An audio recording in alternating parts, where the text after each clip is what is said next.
Hey friends and family, my name is Skylent and today we're going to be talking about esports and MMOs. Can MMOs be an esport? Can MMOs be competitive? And also the tragic falling and failing of ESL's Guild Wars 2 section. So Guild Wars 2 had a huge focus, a big promise, really, when the game was first launching here on the 5v5, the sort of spectator sport, the structured PvP or SPVP as it's known in game. The arena player versus player content of the game was highly focused on in development, in the production, the publication, the publishing of the game, the commercials, the advertisements, the like a big part of the game for players, for the dev staff, and from launch, from before the game started and after. Basically all of Guild Wars 2 existence, a big chunk of money, time, and effort from everybody, players and devs alike, was put into the PvP, the structured PvP of this game. And a big part of that was also the ESL component, which is the Esport League here for Guild Wars 2. Now, whenever I played the game, I thought the structured PvP was fun, it was cute, it was nice. I didn't really feel like it captured the sort of uniquity of what the MMO genre can offer, like the Battlegrounds in World of Warcraft. So I played a little bit of it, but I didn't play too much of it. I think Guild Wars 2 as a casual game, a casual PvE game, is really, really fun. In fact, I'm going to be jumping in and doing the adventure box here pretty soon with a stream. So, that's exciting stuff. I enjoy that, jumping puzzles, stuff like that. And I'm even excited about the upcoming raids, because Guild Wars 2 always had a nice hint of difficulty to it. It could be much more. It could be very competitive with PvE, but its competitive side was really focused on the PvP. However, it never really came to fruition. I mean, it was an esport, but not really. Like, was it successful? How much did it draw in with the attention toward the esport itself, to the game as a whole? As a spectator sport, was it fun to watch? I didn't really have that much fun with watching it. And in fact, just playing it also was really muddy. It was hard to see what was going on the screen, and for spectators, it's even harder to see what's going on the screen. It's just uncomfortable, really, for all parties involved. And I mean, I feel like that's really a fault to a whole lot of things. And I guess we can talk about that. But overall, let's just kind of mention the broad spectrum of MMOs. I will say that there are some MMOs, and Guild Wars 2 used to be a part of that very small list, but there were some MMOs that had competitive gameplay. There's World of Warcraft still that has these big arenas. It's competitive when you play them. It's fun. It's very esportish, and literally it is an esport when you actually get into the teams and watch this, you spectate BlizzCon. It gets pretty intense, okay? So there's that.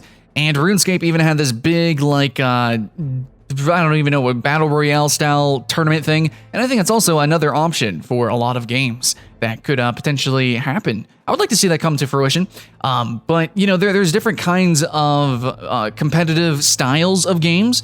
You have 1v1s, you've got team-based, you can create MOBA-style gameplays or game modes. There's different like capture points, objective types, and you can see like there are lots of different games, but for the most part, these competitive games focus on a single game mode, and sometimes just a very small rotation of maps, or maybe even a single map, as is the case with MOBAs specifically. Now, there is some games that kind of branch out a little bit, like Heroes of the Storm. That's their niche. Every map is kind of its own unique game mode, but it's still a MOBA at its heart. So, there is some things that you can do to branch out and become unique and stuff, especially as an esport. And I feel like we haven't really seen the uniquities of MMOs really taken advantage of in esports. And it's really sad that other completely brand new genres are actually starting to take the scene there. I mentioned RuneScape had a Battle Royale style game mode, but first and foremost, the H1Z1 started paying for those type of tournaments, which, yeah. Now, we also are seeing action RPGs. We're seeing games like Diablo and Path of Exile. They have sort of like these competitive leagues. So there's actually competitive player versus environment stuffs happening. And yet it's so weird that games like Guild Wars 2 or even Elder Scrolls Online and Black Desert, these games are PvP oriented, and yet you don't see them being esports, but they could be if they really wanted to be. And see here, but then again, at the same time, I know Guild Wars 2 really wanted to be, but they failed. Tragically, this is a failure, and this is going to leave a scar on the face of the whole MMO genre, and especially going to be games that want to do arena type content. But But here's the thing. I think it is actually possible to do non-arena type, competitive, spectator, sport video games. We do see this with games like H1Z1. We have seen it with RuneScape, even though that was a complete fiasco. It was possible, and they did do it, and a lot of people watched it. A lot of people tuned in on it. RuneScape is a heavily viewed game.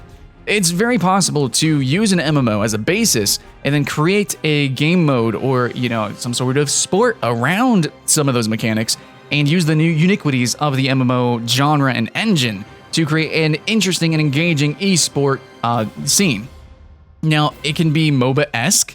It could turn out to be completely like 1v1. In fact, I think Guild Wars 2 would be a much better spectator sport if it was just 1v1. The complexities of the characters are kind of too intricate to really use teams, so I think a 1v1 or 2v2 very team deathmatch or combat game mode would be really good. I mean, For Honor is amazing with that, and I think Guild Wars 2 actually would fit that genre of battleground.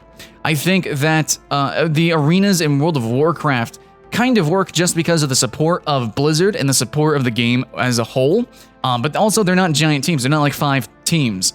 They are 3s, so there's that.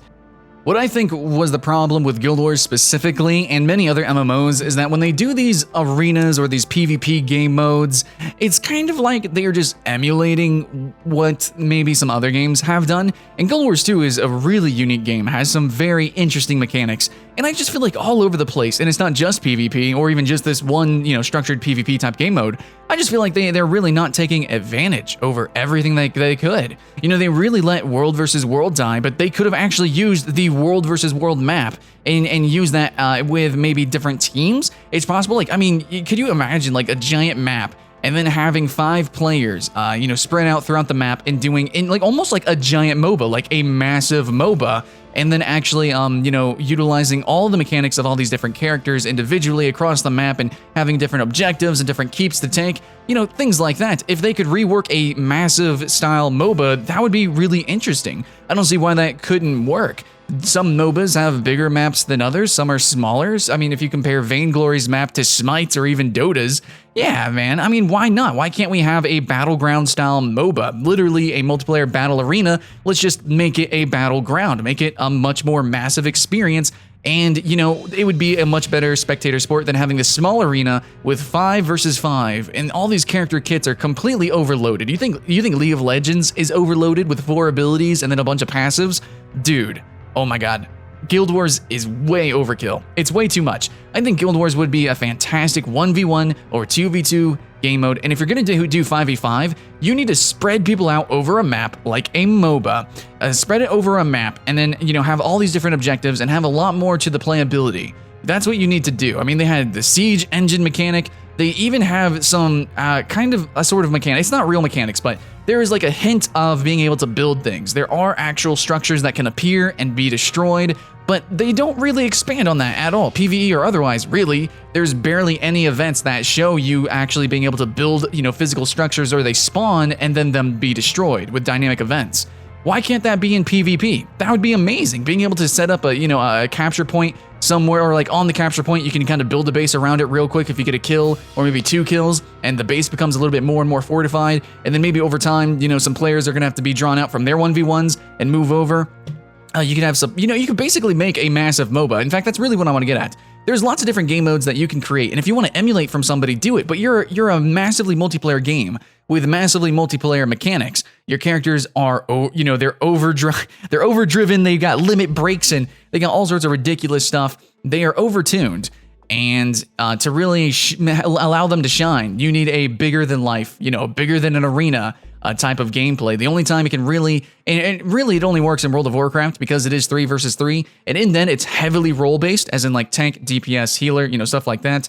And at the same time, also because of the adamant support of the players and Blizzard. It's essentially kind of like, actually probably shouldn't have worked, but it's kind of the odd man out. if you want to create a fully engaging PvP experience for everybody in a modern setting, competing with these MOBAs or, these shooters, these tactical shooters, like Rainbow Six Siege, kind of a little bit, Counter-Strike mainly, even historical games like Halo really can't even shine a light to anything else out there right now. The sort of like the esports scene is focused on the spectator, and nobody can watch all these massive movements whenever it's just all like everybody's just kind of mosh pitting together and you can't see anything. In MOBAs, everything's clearly defined. In Counter-Strike, even as a spectator, you have everything clearly defined for you. Statistics, the outlines of the players, the map, everything as a spectator is clearly defined, and also as a player. In Guild Wars 2, basically on both fronts, that was bad. It's hard to read your opponents, the animations and everything, the graphics. Yeah, overall, I think Guild Wars 2 needs a nice little polish up when it comes to cleanliness. And as a spectator, it's even worse. You just don't have the cleanliness that you need, like you do in Dota or League of Legends or Smite or Heroes of the Storm, and I can go on and on. Those games, it's just easier to watch as a player and as a viewer. Yes, you need to actually be able to see and read information. That's the most important part. Whenever you have a game like Guild Wars 2, where everything, or lots of MMOs do this, there's just lots of information being thrown all over the place, graphically, truly statistically. You need to spread that out. And in MMOs like World of Warcraft, the Battlegrounds kind of works because that spreads things out. It's not an arena. It's a bit bigger. Open world stuff, it's a bit bigger. That's why also like stuff like H1Z1 can get away with it, because all the actions really spread out, and very quickly you can kind of see the stars of the match. As their momentum builds, then you can kind of start spectating the few stars, and as it gets, lesser and lesser, the spectating becomes, a little bit more solidified on these certain characters that are winning through a match, and it's pretty and fun and engaging to watch because of the pacing of it. But, arena MMO stuff, I don't think it really works.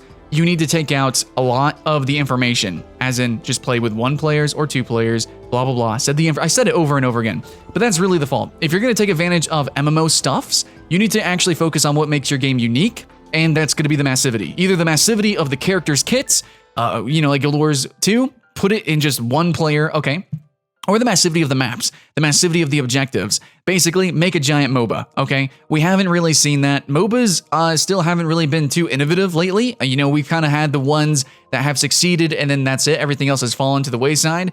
I don't see why Guild Wars 2 can't really take world versus world, actually, and really focus on that casually and competitive with the servers, and then from there branch out and then kind of make that a competitive game mode with very specific guilds fighting other guilds. It doesn't need to be 5v5, it doesn't need to be 1v1, you can do massive content, as we've seen in other genres, which are tragically not MMOs. They're not massively multiplayer games, and yet they're doing massive content with esports better than MMOs, which is a tragedy, absolute tragedy, a shame, and should not have happened, it should not have occurred. So anyways, that's my thoughts and opinions, guys. Let me know your thoughts. Hope you guys had fun. My name's Skylent, and I'll see you in the next one.